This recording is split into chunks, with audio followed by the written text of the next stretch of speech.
Hello, everyone. LC Holt here, and this is my update for the week of April the 27th. Today, we're going to be talking about a classic John Carpenter film from the 80s, the heyday of John Carpenter. We're going to be talking about They Live. And joining me to chew bubblegum and kick ass is Ryan Rayonec and Rebecca Ivey, as always. Guys, I really love this movie. I'm kind of in the minority, I think, in some ways, amongst some Carpenter fans. Um, I like this whole period of John Carpenter in the 80s. Now, we are getting toward the end of the 80s, and once we got into the memoirs of an invisible man type period, you could argue that that's when the downfall began to happen. Rebecca was mentioning something before we went on the air to me about kind of her opinion. Yeah, this movie, I don't know, I guess with the message and everything, you can start to tell that this is obviously when his disillusionment started, just kind of tired of it, fed up with it. Yes. And I did I have another friend of mine that's a Carpenter fan, and they kind of felt like this was the first movie that you start to see not only with the story, but, maybe other elements, the technical, you know what I'm saying? Just the whole, it doesn't feel like, the stuff from before. But also you have to think he had a teeny budget compared to his previous films on this one. I'm glad you mentioned. Yeah, which you can't blame on him. What are you supposed to do? Not get better? Yeah. Well, let me talk for a second about the budget, because as you said, there was a smaller budget on this film. This film had a $3 million budget. This was the second film in a three-picture deal he had with a company called Alive Films. And basically, Alive Films gave him $3 million per film. As I said before, 3 films, but he could have total creative control. They wouldn't get in the way at all. He had final cut. Anything he wanted to do, as long as it fell within $3 million. That.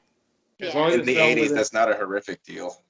It's not at all. Alive, and also you're guaranteed distribution, because Alive Films, which was owned by Shep Gordon and the famous Alice Cooper, Shep Gordon was Alice Cooper's manager and his agent. And somehow Alice Cooper and John Carpenter hooked up, and that's how this whole 3-picture deal came about. And Alive Films had distribution through Universal. So, and Universal is a major. So John Carpenter had $3 million to make whatever he wanted for 3 films and guaranteed wide distribution through Universal, which isn't, like Ryan said, that ain't a bad deal. No. The first film he did on this was Prince of Darkness, which anybody who knows me knows. I've done a whole show about Prince of Darkness, how much I love Prince of Darkness. And Alice Cooper actually appeared in a small role in Prince of Darkness and did some songs for it. Now, that was the first film. That came out in 1987, a year before They Live. That was the first film in the 3-picture deal. Sadly, there was no third picture in this 3-picture deal, because John Carpenter went off and did Memoirs of an Invisible Man for a major studio. It was a big-time movie, and the deal expired with Alive, and the third picture was never made. But this was picture number 2 in the Alive deal, They Live. And I got to give you some background on where this film comes from before we get into the film itself. The film is based on a short story by a guy named Ray Nelson. It was a science fiction short story originally published in 1963. So long before, about 20 years prior to the film being made. And the short story was called 8 o'clock in the morning. And basically what it was about was an everyman who went to a hypnotist and was hypnotized. And when he snapped out of the trance, he realized that for some reason this hypnotism had revealed the world as it really was to him. And everyone else was still... Did you say what? Say what? Well, and everybody else in the world was still under the... Which is still like... It's interesting because the film, it's glasses, and with glasses you can pass them off to someone else. Yes. And that was the big difference in the short story. This was before John Carpenter introduced the idea of the magical Ray-Bans. Yes. So in the story, he's just hypnotized. He wakes up and realizes everyone else in the world is still under the spell of an alien race, which is slowly infiltrating and taking over the world. And the lead character has until the titular time of 8 o'clock in the morning to stop this ultimate invasion. What a move too, because the sunglasses kind of make that movie, like in a weird way. Like, I mean, you got to have a whole production. I mean, obviously sunglasses will make a movie, but you know what I mean? Like it was just what you think of when you think of that movie. Yes, I think so. Absolutely, it is very iconic, the whole idea, and that was a Carpenter contribution. And then did he get a Ray-Ban deal out of that? I don't know, but he should have. I mean, people were thinking differently back then. They didn't, instantly connect that, maybe the product placement wasn't as such, but I mean, how could you not? Well, I mean, too, in the 80s, I remember, like, if you wore Ray-Bans, you were cool. The Wayfarers. If you actually had the actual glasses, like not a knockoff brand or anything like that, you were cool. Those were the ones we had. We had the knockoffs. Yeah, I think most people had the knockoffs. I think my brother got a pair of the actual ones, and everyone was sort of jelly of them, But anyway, the sunglasses were definitely John Carpenter's. I would like to, like I was saying though, like in the movie though, it's easier to convince people of what you're seeing. I mean, I would like to revisit I would like to look at the short story. I mean, I know they did a comic of it, but. They did do a comic, and the same writer who wrote the short story did a comic in 1983-4, so closer to time of They Live. And I don't know if John Carpenter saw the comic first or if he saw the short story first or how that worked. But the comic book was called Nada. Which is his name. Yes, which the lead character in They Live is a nameless character, but in the credits, he's referred to as Nada or as John Nada. Again, it goes back to the idea of it's just every man. It's just this normal guy who should probably not be in this position ordinarily. He's not a superhero or anything, even though he is certainly cast with someone who could play a superhero easily. Yeah. I never really even thought about it till last night when I saw no one was calling him by his first name. I was like, oh, I forgot all about that. Yes. Yeah. And another interesting thing is, John Carpenter wrote the screenplay for this. And John Carpenter is not credited as the screenwriter. He used a pseudonym because his idea was a lot of the dialogue in the film was ad-libbed by Roddy Piper, and there was a lot of collaboration going on. So Carpenter didn't feel like he could take on in good conscience the entire saying, I wrote this all by myself, all on my own. He said there were so many elements that other people contributed to this particular film that he didn't feel right saying that he wrote it by himself. So he used a pseudonym, Frank Armitage. And Frank Armitage is a reference to another of John Carpenter's heroes, H.P. Lovecraft. H.P. Lovecraft was a novelist, or not a novelist, a short story writer back in the 1940s. Very famous. A lot of people call him the godfather of modern horror. He's known as the father of cosmic horror for sure. And Carpenter always related to H.P. Lovecraft's worldview. And if you've read any of Lovecraft's stuff, Lovecraft is a very kind of bleak, it's a godless universe. We live on Earth, but Earth was originally inhabited by what he called the old gods. And the old gods are ancient beings from deep space who are now looking on our planet and going, we want to take back what's ours. And really they're completely disinterested in humans. They have no concept of emotion or anything like that.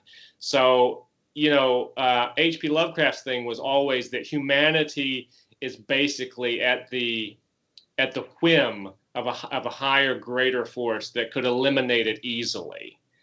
And Carpenter, being an atheist himself, being somewhat of a I don't know if I would say optimistic realist, but certainly a realist, he related to this worldview. And so when it came time to use the name or to pick a name for the screenplay, he picked the name Frank Armitage. Interesting, because Keith David's character in this movie is named Frank Armitage. So not only is the screenwriter Frank Armitage, but the Keith David character is Frank Armitage. So I don't know if that's trying to say that this movie is seen through Keith David's perspective as kind of the sidekick or what. He certainly didn't write the movie because he gets killed in the end. Yeah, I was going to say, yeah. Maybe he just had a recorder that he just did all his ideas on. We just didn't see that part. That's right. And then someone from the homeless camp came in. That's right. Yeah, they recovered it. Instead of found footage, it was found, tape.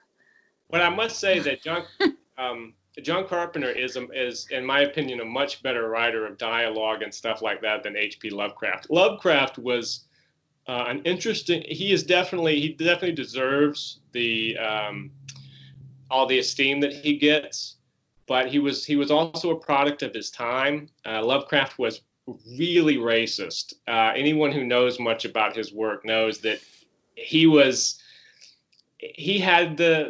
this very Anglophile. He was an Anglophile. He thought everything that was white and from England was the shit, and everything else was like a subculture, And he was also Lovecraft was terrible at writing dialogue. He couldn't write dialogue to save his life.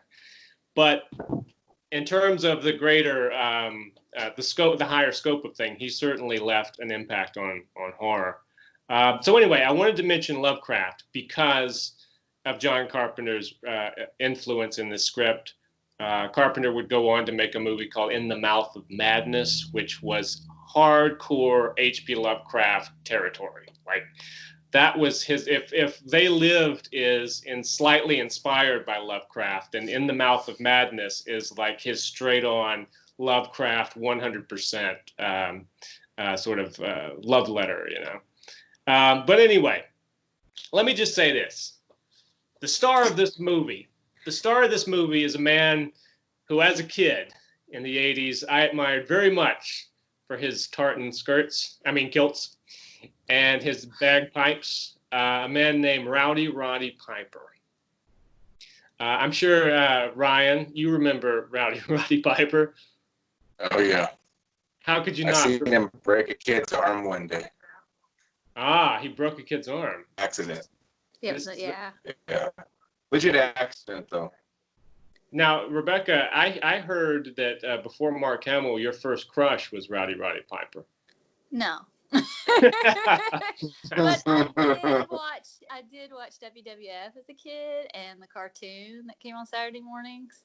Yeah. He was like the biggest guy who never won the world title. He would like hardly ever lose, and he was a really big character, but he never got the world title, like, ever.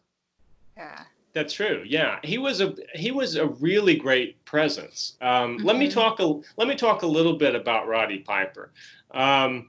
Now, John Carpenter, believe it or not, was a huge professional wrestling fan. It might have been because he had a young child in the 80s, and he took him to WrestleManias. He met Roddy Piper at WrestleMania 3. And it was at this event that Carpenter began to envision Roddy Piper as being perhaps his John Nada. Now, which, what a call, by the way. Who was casting stuff like that back then? I wouldn't even have thought that any pro wrestler could have been taken seriously at the time. And as a kid that watched pro wrestling, like when you saw Hulk Hogan, saying No Holds Barred when that movie came out, like even being like a little kid wrestling fan, I thought, my God, this is awful. This is so bad. Why would anyone make this happen? Why do people do this to other people? Is so like, especially with that kind of stuff going on, like you wouldn't think that, oh no, this pro wrestler is going to kill this role. Oh, it's a lead role too. It's a huge role. It's interesting as well because you look up until probably The Rock, other wrestlers who did try to dip their toe in the acting pool.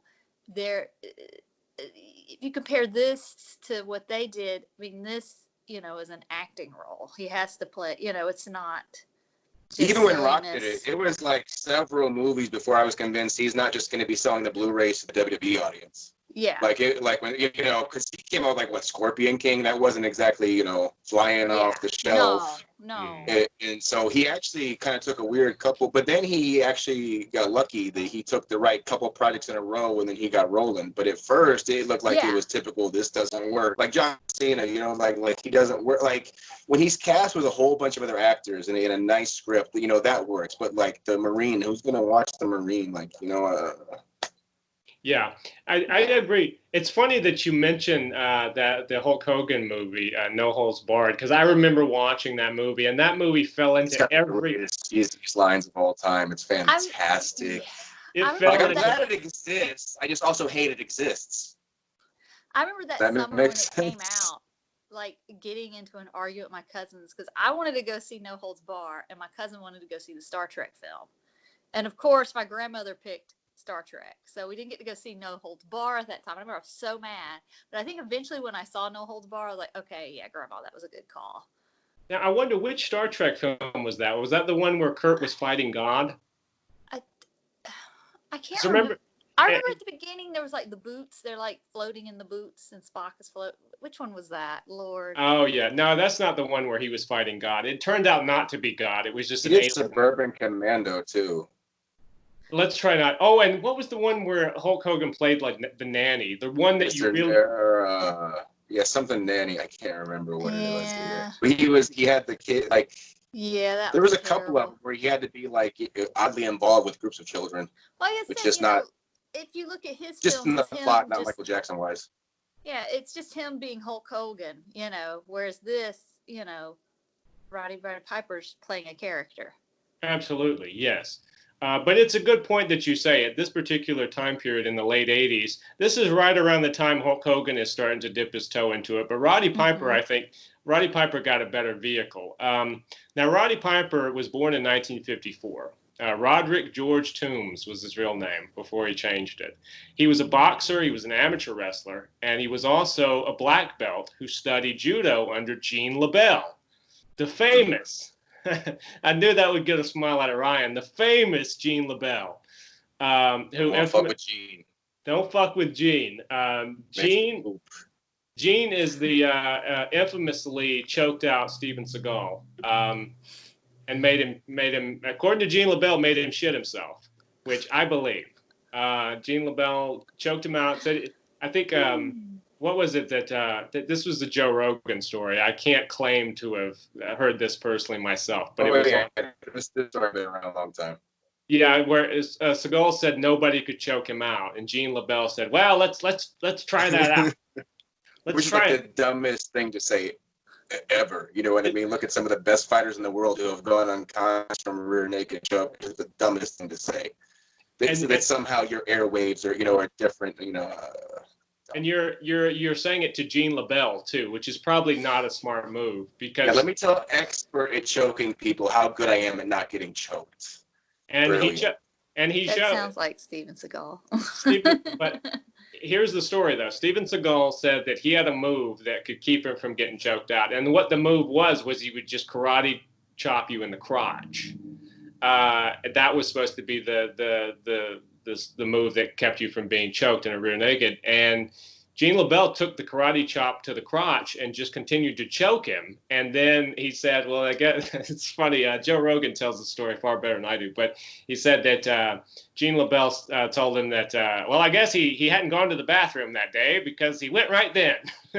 And Steven Seagal shit himself. Of course, Steven Seagal would never admit to something like this because he's invulnerable, That's right. Yes. No matter whether he's 600 pounds or not, he flips little guys over with one wrist snap and all that, And I'm sure they had nothing to do with the flip themselves.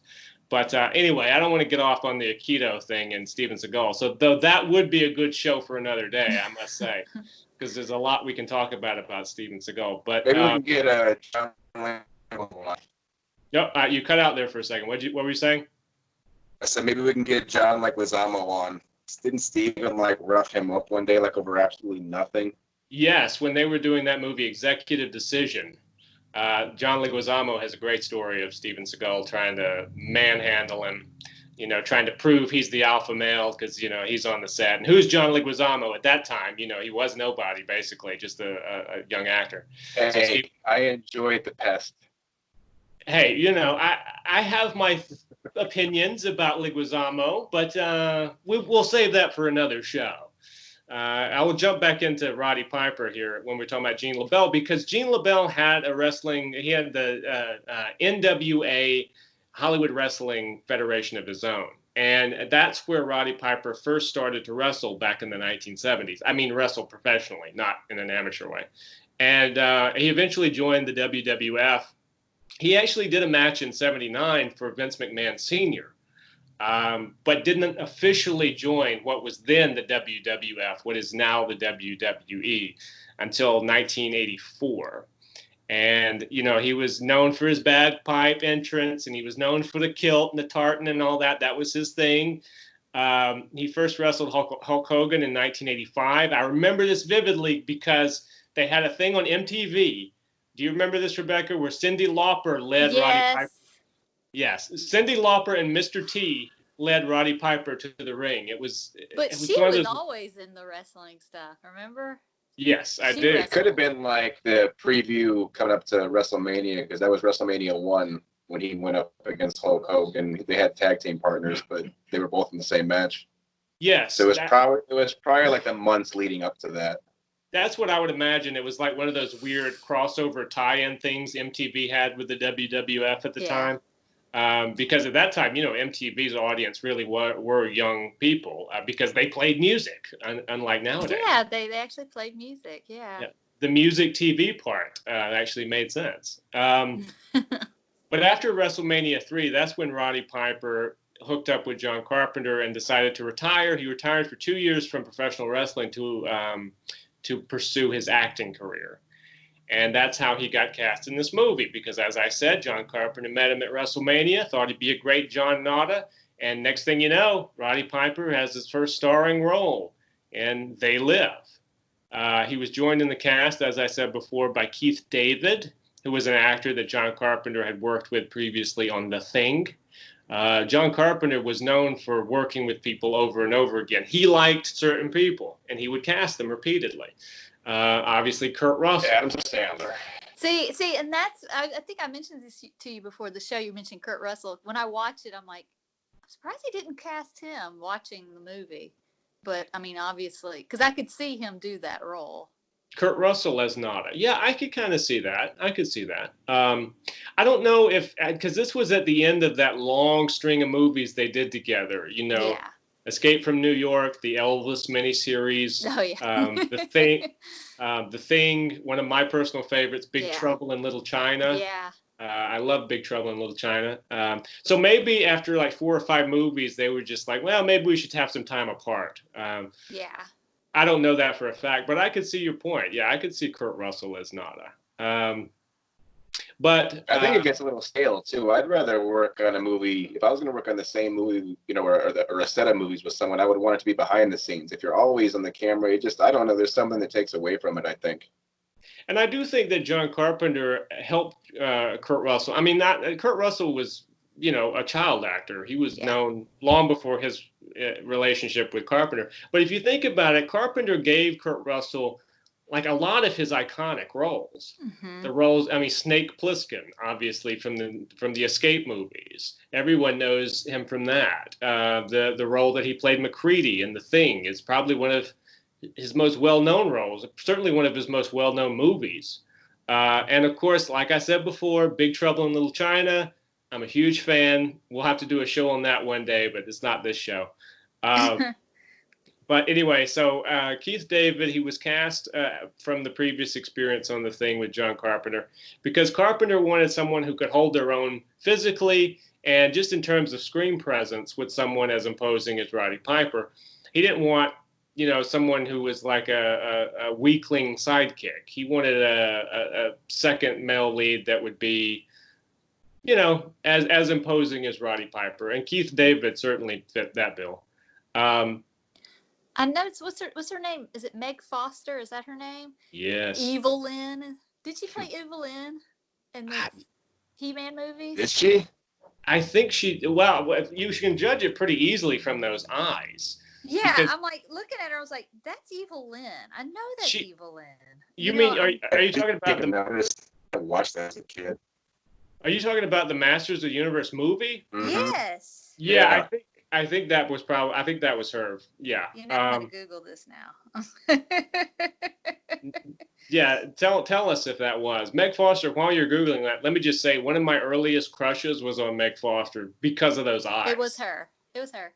I thought so. Yeah, because you can't mistake those eyes. I really dug Meg Foster. I thought that she has some of the most beautiful blue eyes I've ever seen in my life, almost supernaturally blue.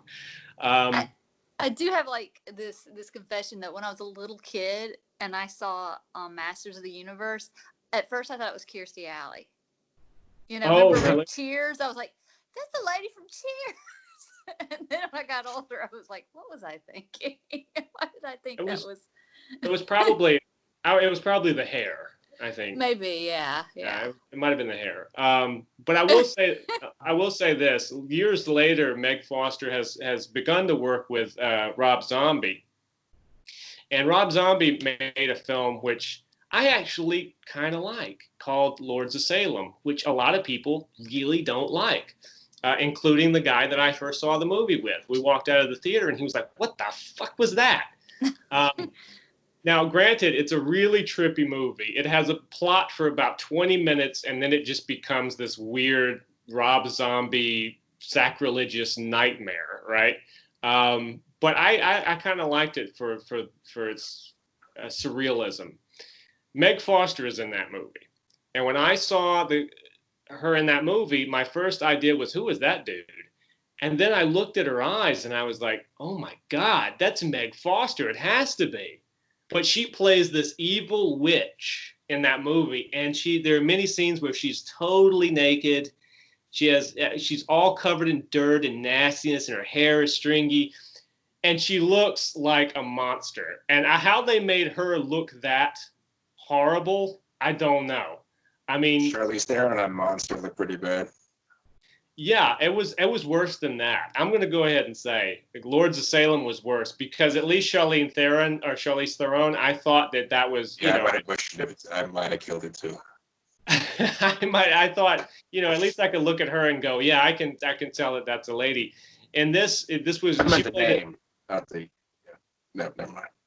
But in Meg Foster, she plays this entirely androgynous, strange character. I would suggest Lords of Salem if you want to watch something that's really fucked up, because it certainly is. Meg Foster in this movie plays a character named Holly Thompson, who works for the television station. What is it? Channel 54, I think it is in the movie. But she works for the television station. And I think it's a 4. I can't remember if it's 54 or not. I think 4 it is. Sounds familiar. But no, it don't matter.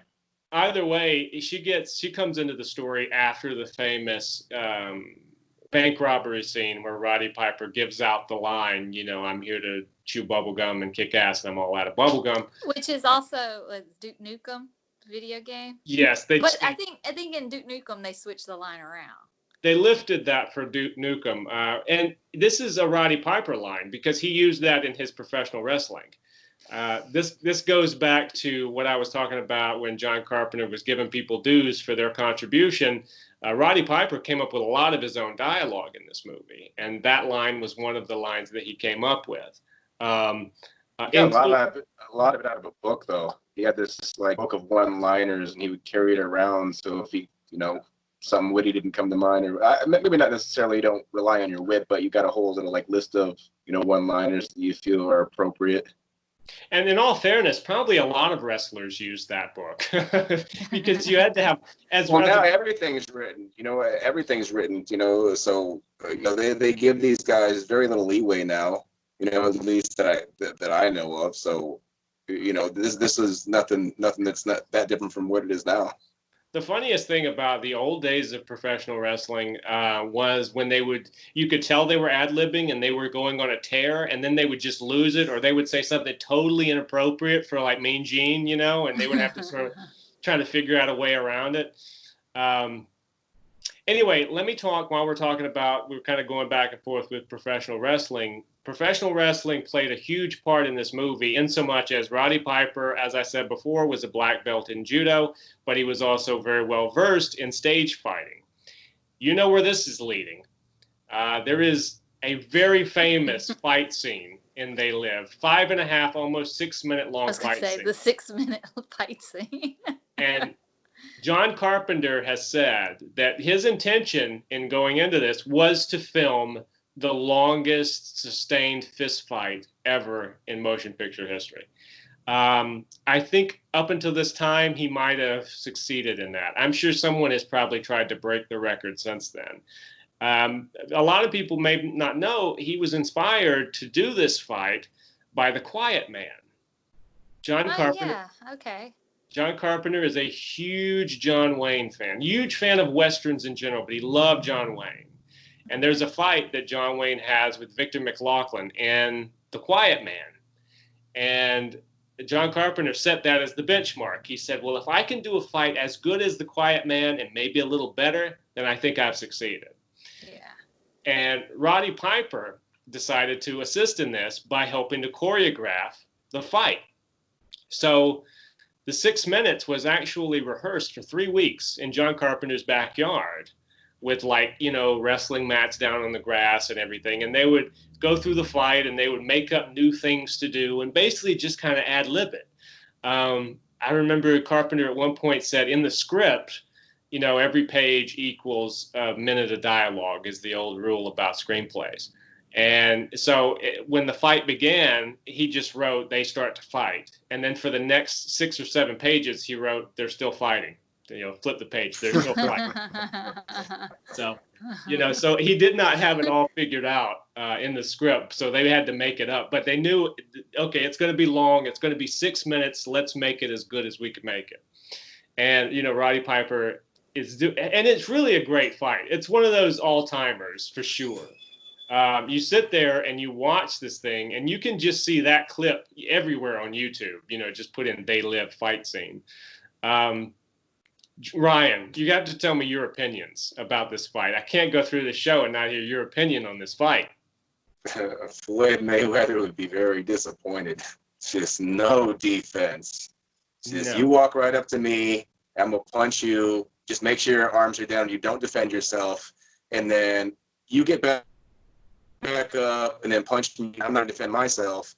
I mean, it's a great, you know, I think it's more symbolic now than being a realistic fight scene. I looked at it last night and I looked at it more like you got to, like the whole point of it was you got to drag the person who doesn't want to put the glasses on, kicking and screaming, even if it's something as simple as just, hey, put these on. Like that's not something normally you'd want to break someone's face over. You know, but they did it well, just making the point of like, look, no matter what you do, there's nothing you can do to get, you know, through to some people to look at the world the way you're going to want them to look at it. And it's just in the movie, it's a lot simpler because like Rebecca was mentioning earlier, it's just glasses where it's night and day. It's like, you know, whereas today we can argue about so many different topics and it's taken so many different ways. And then even if there's a lot of evidence, who the hell knows, because we got, you know, But with the glass, it's just very simple. So I thought that was like the point of dragging it out. You know, I didn't really see that maybe years ago, but last night that's what I got out of it. The choreography didn't mean anything. The choreography, as far as a real fight, that's not gonna.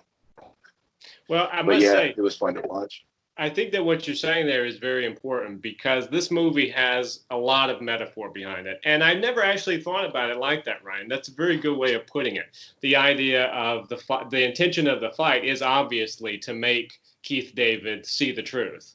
And Keith David will take as much punishment as he can not to look through those glasses, not to expose himself to what's going on around him. And Roddy Piper at this point is the only guy that we know of. Well, he's not the only guy, but he's the star of the story, and he's the only guy in the limelight of this particular tale who is seeing what the world actually is. Because we should probably the equal conviction too, like the equal conviction Piper had to be like, no, I know I'm right. I'm not guessing. Just look. And the equal conviction, you know, the guy that's like, look, no, I don't care. I'm not looking. Right. I mean, it is basically the metaphor of Ryan and I all the time. When Ryan is trying to convince me of something and I'm saying absolutely not. So in some ways, me and Ryan have reenacted without Not so much on fisticuffs. air though. No, this is off air stuff. Yes, yeah. But we've reenacted without fisticuffs this fight many times. Did Yeah. I was watching this thing on YouTube, and they were talking about. I don't know if you've heard him say this, but they were interviewing John Carpenter, and he basically, because obviously this movie is a commentary on capitalism, but I think he was saying, I like capitalism. I just don't like the overboard, It's extreme. capitalism isn't the problem. It's unfettered capitalism. When you have theft disguised as capitalism, that's a problem. But capitalism in and of itself is a good thing. Because he's also in the 80s, with, yeah. with Reaganomics and all the. Yes, Reaganomics, otherwise known as something DOO economics, voodoo economics. That's my Ferris Bueller reference for this show. But yes, and I should say that while you're pointing that out, Carpenter's big idea about the aliens, what the aliens represent, is the idea of this free enterprise from outer space. They've come to take over and exploit our world.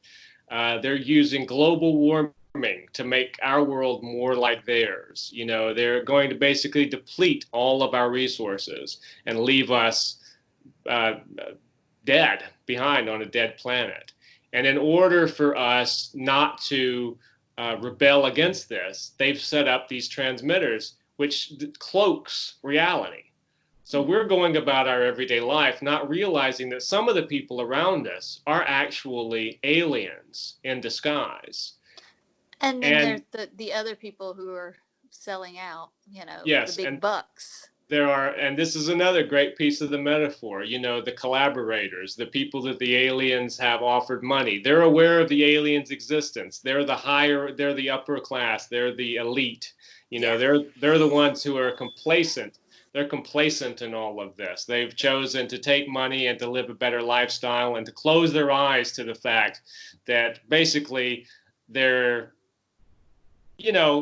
getting a great benefit in the moment, but will ultimately die with the rest of us if they don't take the trip down through space, which that has always been a real cheesy effect to me. Every time you see the outer space thing and they walk up to it and then they turn to a little ball and they fly off through space.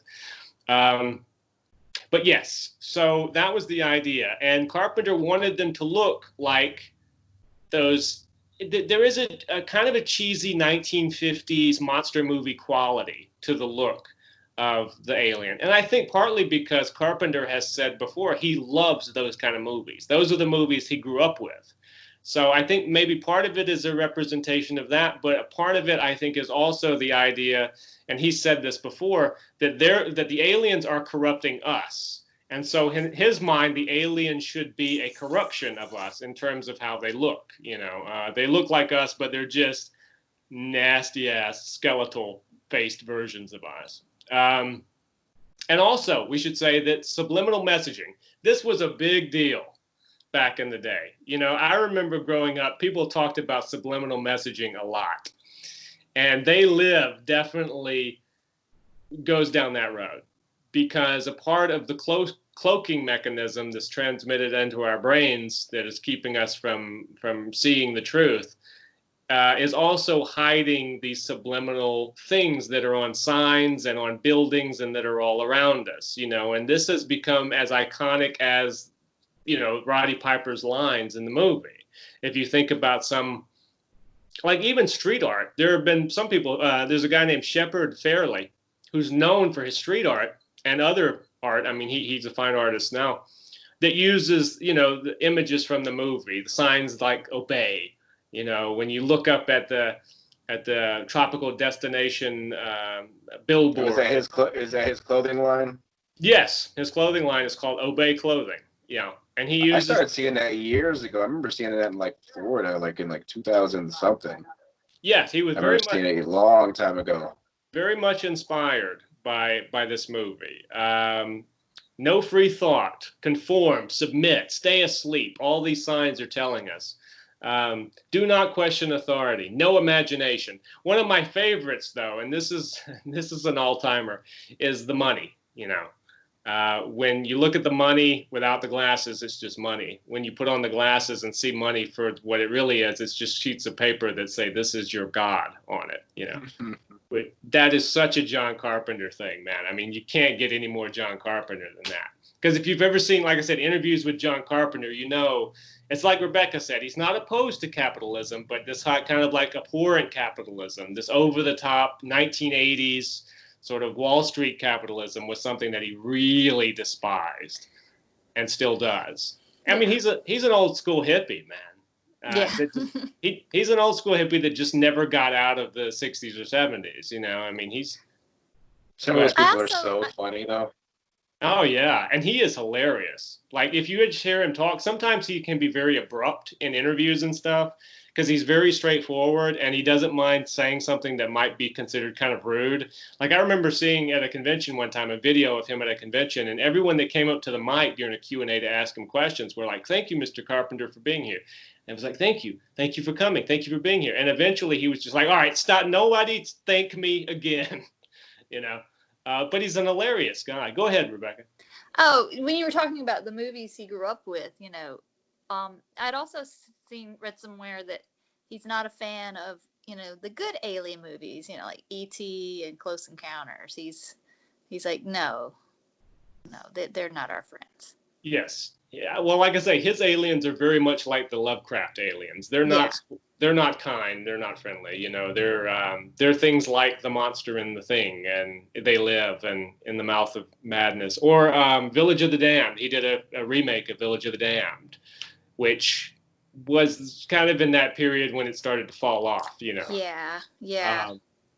Ghosts of Mars. That was another one. That's one I don't even want to think about because it's so horrible. I hate to say it, but speaking of conventions, there was another piece of video from a convention, a Q&A, where this guy got up to the mic and said, I loved your old films, but man, what the fuck happened with Ghosts of Mars? And John Carpenter goes, "Fuck you." And the guy moderating was like, "Okay, let's not have that much confrontation with our questions." But he's a funny guy. Now, there is a lot of stuff. I don't even know how far I'll go into this, but I just want to mention it because there are certain people who have tried to take this movie and twist it around and misinterpret it. And Carpenter has said several times that this was not his intention. It never was his intention. And obviously it's not his intention. But some groups have claimed that this film is about like this Jewish conspiracy to take over the world and that the aliens represent, Judaism and stuff like that. And Carpenter was like, "No, man, it's about yuppies. It's about unrestrained capitalism. It's not about that." But, it's one of those things, anytime you do a metaphorical movie like this, you can always take it and twist it and to say it was some other sort of metaphor, Mm-hmm. That kind of thing is always up for interpretation. But I think it's safe to say They Live is not really going down that path. I think it's going down more of the capitalism, Reagan economic sort of path, the 1980s greed. I don't know. I think more than, let's just say, for sake of argument, let's just say it was Jewish. Take like the Jewish part out of it, whether it's white people or black people or whoever it was. It's more the structure, no matter who's doing it. It's like the structure of what is keeping us inside this little box, pretty much. I think there's a lot of truth to this movie, a lot. Well, I think really it's about, freedom, the idea of breaking free of restraint. I also think it's interesting that in the movie, they label him as a communist. Yes. The police, because you always see that's always like the go-to, if someone's considered dangerous ideology, you're a commie. Yeah. You saw it through like the 50s, even up to now, you see that. And they're always calling the resistance terrorists. Yes. The resistance. There's actually like a communist uprising. Like there's people who are constantly complaining about, like they see communism as coming up and they can, they kind of equate almost everything we're going through to to the communism uprising, and then there's people who say no, and they're blind. It's an argument. I'm more just I kind of watch the argument back and forth a lot, if that makes sense. I try to see where some people are coming from and where other people are coming from. But this whole thing we're going through now, it could theoretically lead there. Us giving everyone all this money. I'm not saying it's not needed. We all need money. We're all going through this terrible thing we're going through. There's people out of work. There's millions and millions. The whole world's affected by this. So, but as we get on this several years of, maybe not several years, but say a couple years of, okay, didn't they say they're going to give out the money until we go back to pre-COVID numbers? As far as what they're what they may give out as far as the bills. I don't know. I'm getting into something else. But basically, the point of the whole story is if you give too many people money for long enough, they're going to get dependent on you, and that's going to slowly lead to communism. It could, because everything is already owned by. We could say we don't have communism here, but everything's already pretty much owned by a very small group of people. So that part is kind of relative to they live. I don't know. It's a long drawn out argument that maybe I didn't word the best. I think Ryan and I are about to have another one of those metaphorical 6-minute fights in the alley. No, but I see what you're saying. I don't know. I mean, yeah. You have to trick people into communism as the point. You're not going to get people to go along with it, but you could wake up one day and be like, oh shit, we're communist. It's kind of the point of that whole thing. Mm-hmm. Well, I know some people, and they don't think it's such a bad idea. I personally think it's a pretty horrible idea. It's a terrible idea. I mean, the great thing about our country is that we're very free, and we're able to we have these great liberties. That said, I don't know how much further I want to go down the road of, modern political, because it's not really my thing, at least not on the show, I try to keep it pretty simple, like aliens transmitting crazy shit into our brains, and we have to get our wayfarers to see the truth. But it is obvious that we talked about this before, Ryan, in terms of this movie. There is, for many years, they've been talking about a remake, and if you wanted to take this basic principle and remake it. Let's say, I'm not a huge fan of that idea, but they've talked about it, so it's on the table somewhere, somehow. You could probably when did they start talking about it? Because I thought I was just skimming through some videos last night, and I could have swore someone brought up remaking it a long time ago. They've been talking about that so long. They've been talking about it almost as long as they've been talking about remaking Escape from New York. There are a couple of John Carpenter movies they always have talked about remaking. Obviously they already did it with Halloween, but they did Scarface, though. I think there's certain movies you shouldn't redo. You shouldn't. I don't think they should. Aren't they already done filming the new Scarface? Or they started that? I don't think so. They're not really remaking it, are they? I've heard. Yeah, they had a cast and everything. I don't know. About I haven't even thought about it for a year. I saw that a year ago. They had the guy who played Tone and everything else. But I don't think they should redo They Live. Even though we were talking about the other night about how we have all the technological advancements now that would kind of make this, a reason why people would want to see. I understand the reasoning behind wanting a new version. I just think it was should be left how it is. And the fear I have of a new version is CGI. I think it'll be a CGI action film with none of the subtext. It's sort of like when they remade, and I actually don't mind the remake of Dawn of the Dead. And some people might go, "What do you mean? You're such a big fan of the original Dawn of the Dead." But I think there are worse remakes than the one they did than Zack Snyder's Dawn of the Dead remake. But the thing about that movie is it's all action. It has a lot of humor in it, but you have none of the social commentary and none of the subtext that the original had. And that's what I see a They Live remake becoming. I see it becoming something that may be pretty, that may be cool, exciting, and kind of fun even to watch. But if you don't have that social commentary there, I think you lose a lot in the translation. When they remade The Day the Earth Stood Still. Oh my God! Let's try not to think about that, because that was a nightmare. I love Keanu Reeves became the android. It's like I like Keanu Reeves, but him as Klaatu, I don't know. That's kind of just weird. But I didn't like him A as. little vomit come up. Okay. I'm a huge fan. I like Keanu Reeves a lot. Even more nowadays than I used to.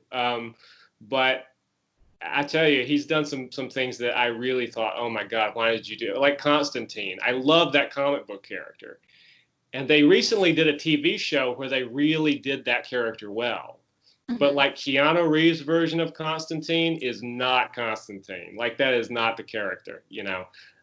It's sort of the glossy movie version. But anyway, we're jumping back and forth through all these topics, all quite interesting. So, you know, it's understandable. But what we were talking about prior to that was a remake to They Live. I think you could do it with some, if you wanted to do social commentary, you could do it and comment on the world today as easily as you could in the 1980s. It's not something I would really look forward to seeing. I mean, who's going to play Nada? You know, Shia LaBeouf? I think it'd be too woke, too. Like, you couldn't just do it like completely subjective. You'd have people targeting very specific political points instead of just, you know, showing the entire world as it is.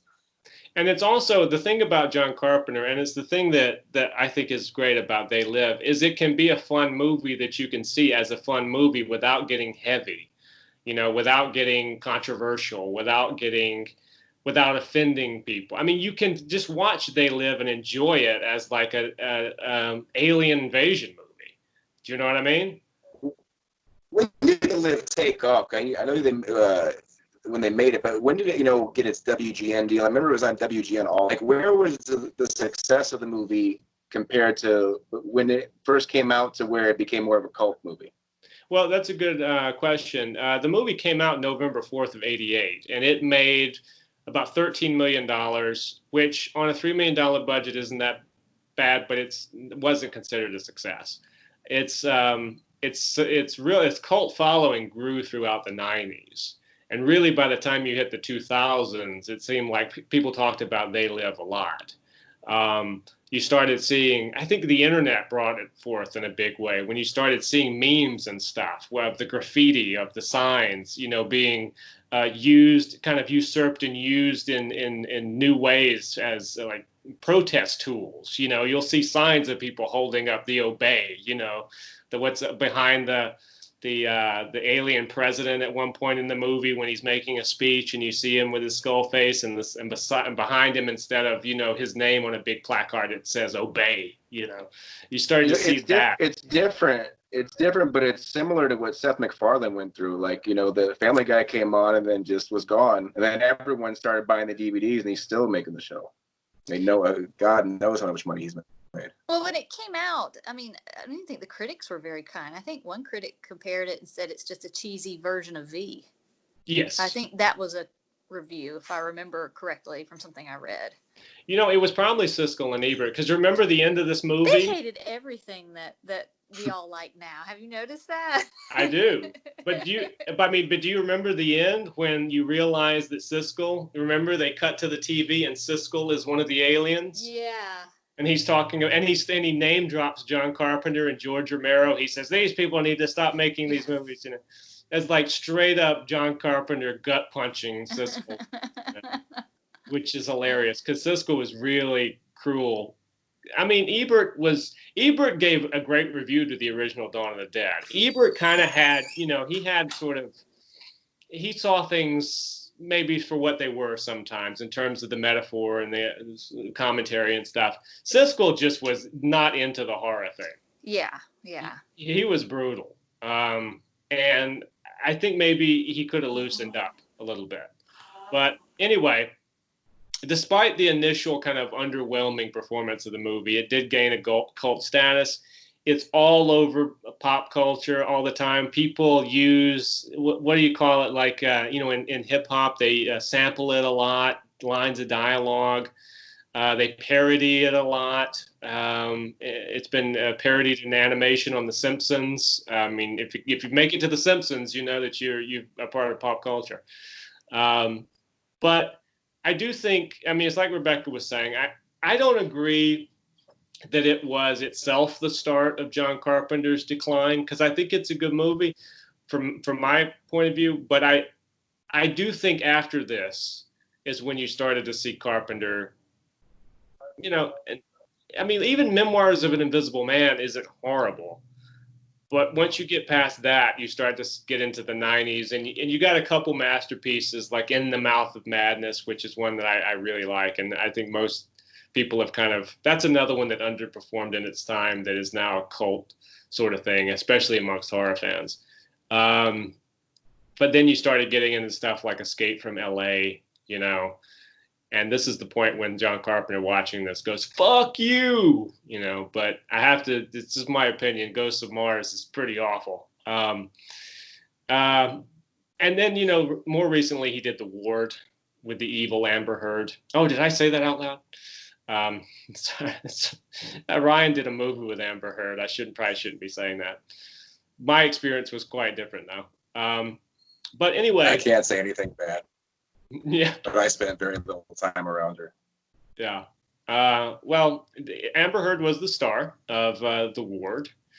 And that was it was an okay movie. I have a friend of mine who's a huge Carpenter fan who hates it, but I don't know. I didn't think it compared to Ghost. I don't think she's terrible. I liked her in Pineapple Express. I don't think she's a terrible actress. There's a long silence. There's some weird connection problem. It's been happening throughout the show. Sometimes we'll be on the same page, and then sometimes you guys will be ahead of me, and then it'll come back. It's hard to always be at the right spot. Yeah, you break. I don't know why, because no one's called, no one's texted. It's actually been very better than normal, but for whatever reason, it jumps in and out. Yeah, you were breaking up for a minute there, but just pushing forward, we'll go through it. Rebecca looks completely bored over there. As they're going on about Amber Heard and all the rest of this crazy shit. I should also mention out that They Live was released. You know what it was released against? It was actually the release date was moved because they decided not to go in competition with this. Halloween 4. Which I'm sure John Carpenter just absolutely loved that he was competing with Michael Myers. He was probably even more pissed that they moved his movie because they were afraid Michael Myers was going to outperform it, which I think ultimately it did. But, it was a Halloween movie. That was when Michael Myers returned in Halloween 4. That came out the same month as They Live in 1988. But anyway, there are a lot of John Carpenter movies I would like to do future shows about. Like I said, I keep talking, and I've mentioned this to Rebecca about wanting to do The Thing, which I think is an all-timer for me. I mean, it's just such a great movie. That was kind of near the beginning of the John Carpenter heyday. I would still include They Live in the John Carpenter heyday years. Because the 80s, I mean, if you were a Carpenter fan in the 80s, man, you got one every year or every other year. You got everything from The Thing to Starman, and John Carpenter still to this day says that he thinks a lot of Hollywood bitterness against him, at least perceived Hollywood bitterness against him, came from him, the Academy Awards that Starman got nominated for. He said that in Hollywood they really think that once you get an Academy Award nomination, they're welcoming you into the family. And Carpenter has said in the past that he felt like when he got the Academy Award nominations for Starman and then turned around and did Prince of Darkness, that they were that Hollywood felt that they were betrayed. John Carpenter, we gave you a pass into our party, and you betrayed us by doing another one of your cheap horror movies. I don't know how much truth is in that, but that was his perception. I actually wouldn't doubt it. Because how dare you keep being yourself? That's right. How dare you? You get a 3-picture deal and you can do anything you want, and you make Prince of Darkness after we invited you to the Academy Rewards? What's wrong with you? But anyway, to this day, John Carpenter continues to make films that he wants to make when he makes them. Right now, he's just producing and he's doing all the scores for the new Halloween movies. Because he's kind of gotten back onto that boat after years of having nothing to do with Halloween, other than, Carpenter. Another great Carpenter thing is he was talking about how he felt about how many sequels to Halloween there had been. And Carpenter said he loved every time they made a sequel because all he had to do was put out his hand and then a check fell into it for the music. It says the easiest money he ever made in his life. So he's like, I love every time they make one. It's what I've always wanted, to sit at home, watch basketball, play Xbox, and be given a check, you know. Because as most Carpenter fans know, I'm liking this guy. John Carpenter, you can't take away his basketball or his Xbox, because that's what he loves to do. And he has no problem telling you. Xbox sucks, though. He loves him some. PlayStation. He loves some video games, man. Carpenter is always, and I'm sure if you know his handle, you can go on there because he'll play online with people too. He probably doesn't have a name like, you know, John Carpenter the Real or something. You know, I mean, it's probably some hidden handle somewhere, but he will get on there and play Xbox with other people. But anyway, and now his son, Cody, is a composer of film music. He collaborates with his father on the scores for the new Halloween movie. They tour around a lot because they're both obviously musicians, and they perform Cody helps in performing his father's scores. They did a really interesting tour where they went around and had, the scenes from the films on a wall behind them, and then they would play the score. Really awesome live performances. But anyway, that's about all the time we have for today's show about They Live.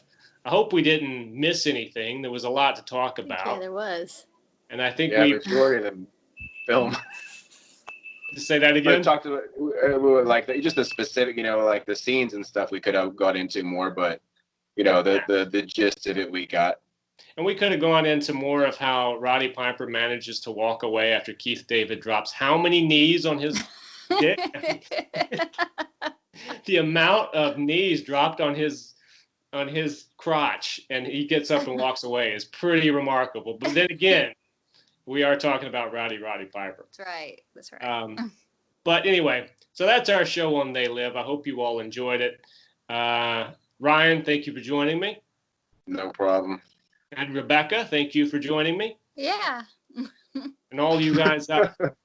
Yeah. So very different than last week. Yes, I think we had fun though. And next week we'll have some more interesting stuff for you to talk about. Until then, I want you all to stay healthy and take care of yourselves.